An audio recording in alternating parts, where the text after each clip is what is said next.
Chennai Silks in mega summer sale. Summer வந்தாச்சு. What's your plan for this holiday? எங்க கிட்ட விட்டுருங்க, நாங்க பாத்துக்கிறோம். GT Holidays, South India's #1 travel brand. மாண்புமிகு எதிர்க்கட்சி தலைவர் திரு உதயநிதி ஸ்டாலின் அவர்கள்.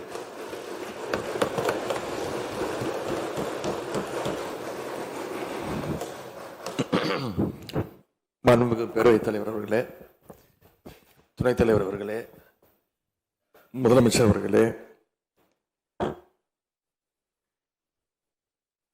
17வது சட்டமன்ற பேரவையின் எதிர்க்கட்சி தலைவராக எனது முதல் உரை இது.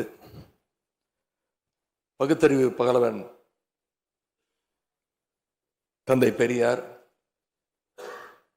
தமிழ்நாட்டுடைய தலைமகன் பேரறிஞர் அண்ணா,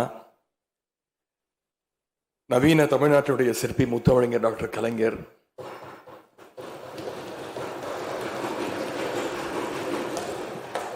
இந்தியாவுக்கே வழிகாட்டிய திராவிட மாடல் ஆட்சியை தந்த திராவிட முன்னேற்ற கழகத்துடைய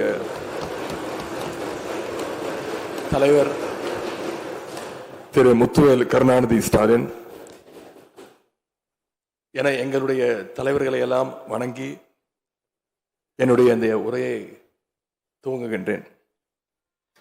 முதல்ல என்னை 2வது முறையாக தேர்ந்தெடுத்து இந்த சட்டமன்றத்திற்கு அனுப்பிய என்னுடைய சேப்பாக்கம் திருவல்லிக்கேணி தொகுதி மக்களுக்கு என்னுடைய நன்றியை நான் இங்கே தெரிவித்துக் கொள்கின்றேன்.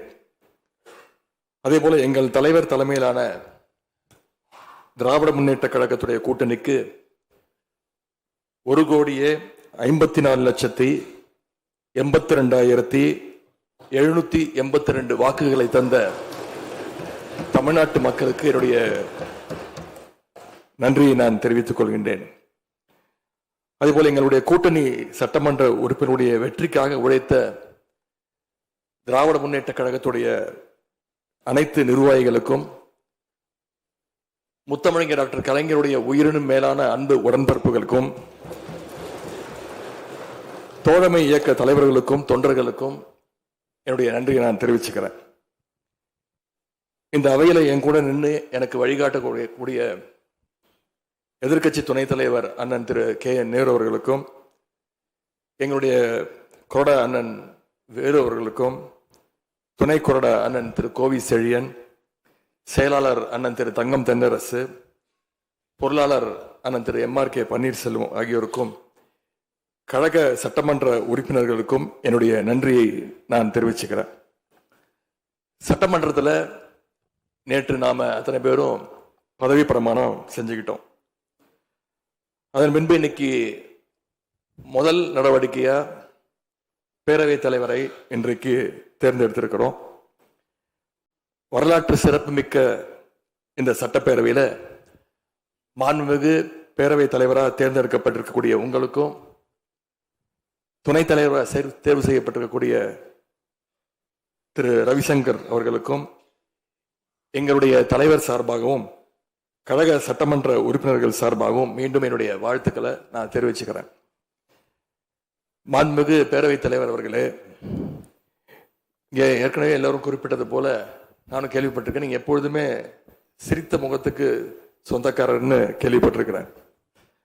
அது மட்டும் இல்லை, எல்லோருடையும் மிகுந்த அன்போடு பழகக்கூடியவர் அப்படின்னு பலர் சொல்லி நான் கேள்விப்பட்டிருக்கிறேன். இதே சட்டப்பேரவையில் 1980ஆம் ஆண்டு தேர்தலையும் 2011 சட்டமன்ற தேர்தலையும் நீங்க வெற்றி பெற்று ஒரு சிறந்த சட்டமன்ற உறுப்பினராக நீங்க பணியாற்றி இருக்கிறீங்க. எனவே பேரவையுடைய மரபுகளும் விதிகளும் உங்களுக்கு புதுசு கிடையாது. நீங்க தேர்ந்தெடுக்கப்பட்ட இப்பொழுது சேர்த்து 3 முறையும் ஆளுங்கட்சி உறுப்பினராக சட்டமன்றத்துக்குள்ள நீங்க வந்திருக்கிறீங்க. இந்த முறை எதிர்க்கட்சிகளையும் அரவணைச்சு செயல்படுகின்ற ஒரு பேரவைத் தலைவரா நீங்க பொறுப்பேற்றிருக்கிறீங்க. அந்த பொறுப்புல ரொம்ப சிறப்பா நடுநிலைமையோடு செயல்படுவீங்க அப்படிங்கிறது தான் எங்க அத்தனை பேருடைய எதிர்பார்ப்பு. அதே போல ஒரு எளிய பின்னணியிலிருந்து வந்த முதன்முறையாக சட்டமன்ற உறுப்பினராக பொறுப்பேற்றிருக்கக்கூடிய மக்களால் தேர்ந்தெடுக்கப்பட்டிருக்கக்கூடிய திரு மாண்புமிகு ரவிக்குமார் அவர்கள் பேரவையினுடைய துணைத் தலைவராக உங்களுக்கு உறுதுணையாக இருந்து இந்த அவையை வழிநடத்துவார் அப்படின்னு நாங்கள் அத்தனை பேரும் நம்புகிறோம். மாண்புமிகு பேரவைத் தலைவர் அவர்களே, நம்முடைய மாண்பு முதலமைச்சர் அவர்கள் நேற்று எங்களுடைய தலைவருடைய வீடுகளுக்கும் அனைத்து கட்சி தலைவருடைய வீடுகளுக்கும் சென்று வாழ்த்துக்கள்லாம் பெற்றுக்கிட்டு போனார். அந்த அரசியல் நாகரிகம் இந்த பேரவையிலும் தொடரணும் அப்படிங்கிறதா எங்களுடைய எண்ணம், எதிர்பார்ப்பு. ஏற்கனவே நான் சொல்லியிருந்தாலும் மறுபடியும் சொல்ல விரும்புகிறேன். திராவிட முன்னேற்ற கழகம் இந்த சட்டப்பேரவையில் எதிரி கட்சியா இல்லாம ஒரு ஆக்கப்பூர்வமான எதிர்கட்சியாக நிச்சயம் செயல்படும். எங்க தலைவர் அவர்கள் சொன்ன மாதிரி திராவிட முன்னேற்ற கழகம் என்னைக்குமே ஒரு ஆக்க சக்தி தான். மாண்புமிகு பேரவைத் தலைவர்களே, இந்த பேரவைக்குன்னு ஒரு மிகப்பெரிய வரலாறு இருக்கு. இன்னைக்கு இந்தியாவில் பண்பாட்டு ரீதியாகவும் பொருளாதார ரீதியாகவும் தமிழ்நாடு சிறப்பா முன்னேறி இருக்கு அப்படின்னா இந்த பேரவையில் நடந்த விவாதங்கள், எடுக்கப்பட்ட முடிவுகள், இயற்றப்பட்ட சட்டங்கள், நிறைவேற்றப்பட்ட தீர்மானங்கள் இதெல்லாம் தான் ஒரு காரணம். பிற மாநிலங்களுக்கெல்லாம் ஒரு எடுத்துக்காட்டாக வழிகாட்டக்கூடிய வகையில் செயல்பட்டு இந்தியாவையே திரும்பி பார்க்க வச்ச சட்டமன்ற பேரவை இந்த தமிழ்நாட்டு சட்டமன்ற பேரவை. அப்படிப்பட்ட இந்த பேரவையில் ஆரோக்கியமான ஆக்கப்பூர்வமான விவாதங்களுக்கு இடம் கொடுத்து ஜனநாயக மாண்புகளுக்கு முக்கியத்துவம் கொடுத்து பேரவைத் தலைவர் அவர்கள் என்றைக்கும் நடுநிலைமையோடு செயல்பட வேண்டும் என்று நாங்கள் அனைவரும் விரும்புகின்றோம். நாம் எங்க ஆளுங்கட்சி எதிர்கட்சி அப்படின்னு எதிர் வரிசையில் உட்கார்ந்திருந்தாலும் தமிழ்நாட்டுடைய வளர்ச்சின்னு வரும்போது நாம் அனைவரும் ஒரே வரிசையில் முன் வரிசையில் நின்று உழைக்கணும்னு நான் விரும்புகிறேன். அதைத்தான் தமிழ்நாட்டு மக்களும் எதிர்பார்த்துக்கிட்டு இருக்கிறாங்க, விரும்புகிறாங்க. திராவிட முன்னேற்ற கழகமும் அதைத்தான் விரும்புது. எங்களுடைய தலைவர் அவர்கள் கடந்த 5 ஆண்டுகள்ல அடிக்கடி சொல்ற ஒரு வார்த்தை, இது எனது அரசு அல்ல நமது அரசு என்று எங்களுடைய தலைவர் அவர்கள் அடிக்கடி சொல்லுவார். அதை நிரூபிச்சியும் காட்டியிருக்கிறார். சென்ற திராவிட மாடல் அரசுங்கிறது வாக்களிச்ச மக்களுக்கு மட்டும் இல்லாம வாக்களிக்காத மக்களுக்குமான அரசாகத்தான் செயல்பட்டு வந்தது. ஆகவே இந்த புதிய அரசும் அனைவருக்குமான அரசாக உங்களுக்கு வாக்களிக்காத மக்களுக்குமான அரசாக செயல்படும்னு நான் விரும்புறேன். இந்த நேரத்தில் இன்னொரு விஷயத்தையும் இங்க நினைவுபடுத்த விரும்புறேன். மாண்புமிகு பேரவைத் தலைவர் அவர்களும் மாண்புமிகு முதலமைச்சர் அவர்களும் இன்னைக்கு எதிர்கட்சி தலைவராக இருக்கிற நானும் ஒரே காலேஜில் படிச்ச ஓல்டு ஸ்டூடெண்ட்ஸ். ஒரே காலேஜில் நாம படிச்சிருந்தாலும் அரசாங்கத்தை நடத்துறதுல திமுக தான் சீனியர் பேட்ச். அது உங்களுக்கு தெரியும்.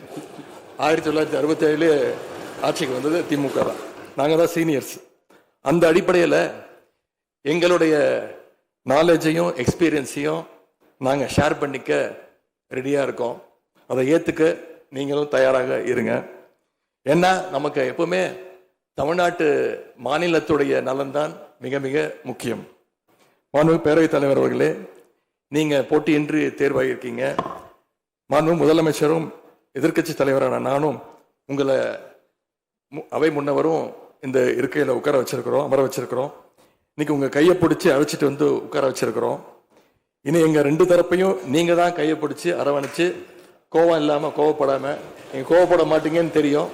உங்களை கோவப்படுத்துற மாதிரி எந்த செயலையும் நாங்கள் செய்ய மாட்டோம்.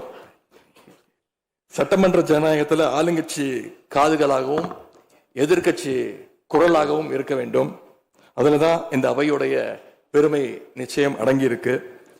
பொதுவா இதுக்கு முந்தைய சட்டமன்ற பேரவை எடுத்துக்கிட்டா ஆளுங்கட்சி வரிசையில அதிக உறுப்பினர்களும் எதிர்கட்சி வரிசையில அதை விட குறைவான உறுப்பினர்களும் இருப்பாங்க.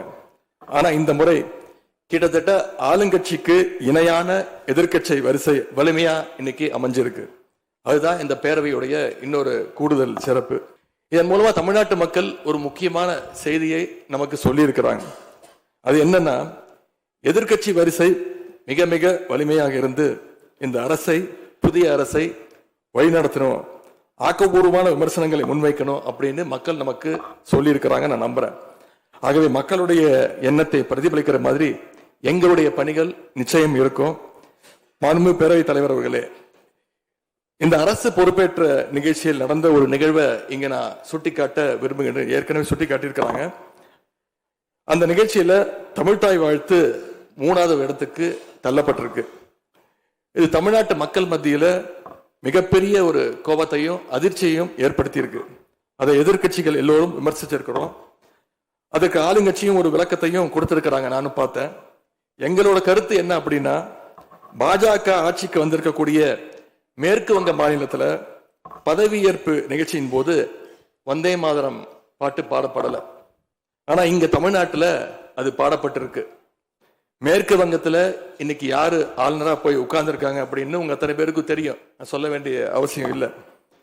அவர் இங்க ஆளுநரா இருந்தப்போ தமிழ்நாடு சட்டமன்ற பேரவையில தமிழ்தாய் வாழ்த்துக்கு முன்னாடி தேசிய கீதம் பாடணும்னு பேரவையினுடைய மரபையே மாத்த சொன்னவர் தான் இன்னைக்கு மேற்கு வங்கத்தில் ஆளுநராக இருக்கிறார். அதை நாங்க உறுதியா, எங்களுடைய தலைவர் அப்போதைய முதலமைச்சர் உறுதியா மறுத்தார். அதனால 2023ஆம் ஆண்டு முதல் தொடர்ந்து 3 வருஷம் அவர் பேரவையிலிருந்து வெளிநடப்பு செஞ்சுட்டு போன காட்சிகளை எல்லாம் நீங்களும் பார்த்திருப்பீங்க. இதன் மூலமா நாங்க சொல்ல வர்றது, அடுத்து விரைவிலேயே இந்த பேரவையில ஆளுநர் உரை நிகழ்த்த இருக்கிறார். ஆகவே ஏற்கனவே உங்களுடைய அரசனுடைய பதவியேற்பு விழாவில் நடந்த அந்த சம்பவம், அந்த தவறு மீண்டும் இந்த பேரவையில நடப்பதற்கு நீங்க அனுமதிக்க கூடாது, நாங்கள் அனுமதிக்க மாட்டோம். பேரவையில் மட்டுமல்ல, தமிழ்நாட்டில் நடக்கக்கூடிய எந்த நிகழ்ச்சியாக இருந்தாலும் சரி, அரசு நிகழ்ச்சியாக இருந்தாலும் சரி, எந்த நிகழ்ச்சியாக இருந்தாலும் சரி, தமிழ்தாய் வாழ்த்து என்றைக்கும் 2வது இடத்திற்கு நாம தள்ளி போக விடக்கூடாது. இந்த அரசு அதற்கு அனுமதிக்க கூடாது என்று நான் இங்கே கேட்டுக்கொள்கின்றேன். ரொம்ப விழிப்போடு இருந்து நம்முடைய உரிமையை, மரபை பாதுகாக்கணும்னு உங்களை எல்லாம் வலியுறுத்தி நான் கேட்டுக்கொள்கின்றேன். அன்பு பேரவைத் தலைவர் அவர்களே, வண்டிக்கு பிரேக் எப்படியோ, ஒரு காலைக்கு மூக்கனாங்கயிறு எப்படியோ, அப்படிதான் ஆளுங்கட்சிக்கு எதிர்கட்சி அப்படின்னு பேரறிஞர் அண்ணா அவர்கள் நமக்கு சொல்லியிருக்கிறார். ஆகவே பேரறிஞர் அண்ணா சொன்ன வழியில ஆளுங்கட்சியினுடைய செயல்பாட்டை உற்று நோக்கி உங்களுடைய நிறைகளை, குறைகளை சுட்டு காட்டுகின்ற ஒரு ஆக்கப்பூர்வமான எதிர்கட்சியாக நாங்கள் நிச்சயமாக செயல்படுவோம். இந்த அவைக்கு புதியவங்க, ஃபர்ஸ்ட் டைம் எம்எல்ஏஸ் நிறைய பேர் வந்திருக்கிறீங்க, அதுல மிகுந்த மகிழ்ச்சி. அதே போல ரொம்ப வருடங்களுக்கு பிறகு நிறைய பெண் சட்டமன்ற உறுப்பினர்கள் இங்க இடம்பெற்றிருக்கிறீங்க, அதுல எங்களுக்கு கூடுதல் மகிழ்ச்சி. அத்தனை பேருக்கும் மீண்டும் என்னுடைய வாழ்த்துக்கள். தமிழ்நாட்டுடைய உரிமைகளுக்காகவும் வளர்ச்சிக்காகவும் நாம எல்லாரும் சேர்ந்து ஒன்னா பயணிப்போம். எது எப்படி ஆனாலும் திராவிட இயக்கத்தினுடைய அடிப்படை கொள்கைப்படி எல்லோருக்கும் எல்லாம் கிடைக்கிறதை உறுதி செய்கின்ற வகையில எதிர்கட்சி வரிசையில இருந்து நாங்கள் நிச்சயம் செயல்படுவோம். நடந்து முடிந்த தேர்தலில் ஆட்சி அமைப்பதற்கான பெரும்பான்மையை ஆளுங்கட்சிக்கு மக்கள் வழங்காமல் போனாலும் திராவிட முன்னேற்ற கழகத்துடைய தலைமையில் தேர்தலை சந்திச்சு வென்ற தோழமை இயக்க சட்டமன்ற உறுப்பினருடைய ஆதரவோடு ஆட்சி அமைத்திருக்கக்கூடிய புதிய அரசிற்கும் மாண்பு முதலமைச்சர் அவர்களுக்கும் என்னுடைய வாழ்த்துக்களை நான் மீண்டும் தெரிவித்துக் கொள்கின்றேன். மாண்புமிகு பேரவைத் தலைவர் அவர்களுக்கும் பேரவை துணைத் தலைவர் அவர்களுக்கும் என்னுடைய நன்றி. உங்களுடைய பணிகள் சிறக்கட்டும். மீண்டும் என்னுடைய வாழ்த்துக்களை தெரிவித்துக் கொள்கிறேன். நன்றி, வணக்கம். வெல்க தமிழ், வாழ்க தமிழ்நாடு. மக்களை பிரிக்கும் சனாதானம் நிச்சயம் ஒழிக்கப்பட வேண்டும். நன்றி, வணக்கம். ஆசிரியர்களுக்கு நண்பனாகவும் மாணவர்களுக்கு ஆசானாகவும் திகழும் தேர்வு வழிகாட்டி, ஒவ்வொரு பாடத்திற்கும் அனுபவமிக்க ஆசிரியர்களின் துல்லியமான தெளிவான விடைகள். CNC இருக்கு, தேர்வு பயம் எதற்கு? இது தீரன் பப்ளிஷிங் ஹவுஸ் விற்பனை வெளியீடு.